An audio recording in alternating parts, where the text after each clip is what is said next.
গত কয়েক সপ্তাহ ধরে বাংলাদেশে অনুভূত ধারাবাহিক ভূকম্পনগুলি কোনো বিচ্ছিন্ন ঘটনা নয়, বরং এটি প্রকৃতির চরম সতর্কবার্তা, যা নির্দেশ করছে যে আমরা এখন এক ভয়ঙ্কর সিসমিক টাইম বোমার ওপর দাঁড়িয়ে আছি, যার কেন্দ্রস্থলে রয়েছে আমাদের প্রাণকেন্দ্র ঢাকা। ২১ নভেম্বর নরসিংদীর মাধবদীতে ৫.৭ মাত্রার ভূমিকম্পে ১০ জন নিহত হওয়ার পর মাত্র ৩১ ঘন্টার ব্যবধানে রাজধানীসহ একাধিক স্থানে কম্পন অনুভূত হওয়া এটাই প্রমাণ করে যে ৩টি সক্রিয় টেকটনিক প্লেটের ইন্ডিয়ান, বার্মা ও ইউরেশিয়ান প্লেটের সংযোগস্থলে অবস্থিত এই অঞ্চলে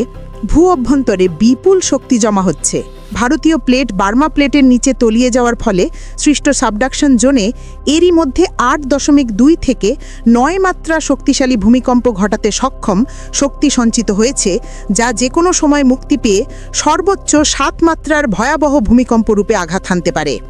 এই চরম বিপদের প্রধান কারণ হল আমাদের অপরিকল্পিত নগরায়ন।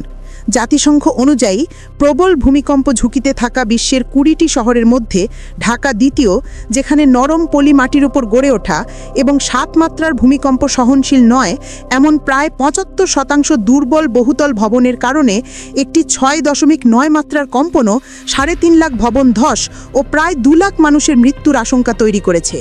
ফলে ঘূর্ণিঝড় মোকাবিলার প্রস্তুতিতে সমাদৃত হলেও ভূমিকম্পের জন্য প্রস্তুতি তলানিতে থাকায় এখন প্রয়োজন গুজবে কান না দিয়ে কঠোর বিল্ডিং কোড বাস্তবায়নের মাধ্যমে এখনই জেগে ওঠা এবং জীবন বাঁচানোর প্রস্তুতি নেওয়া।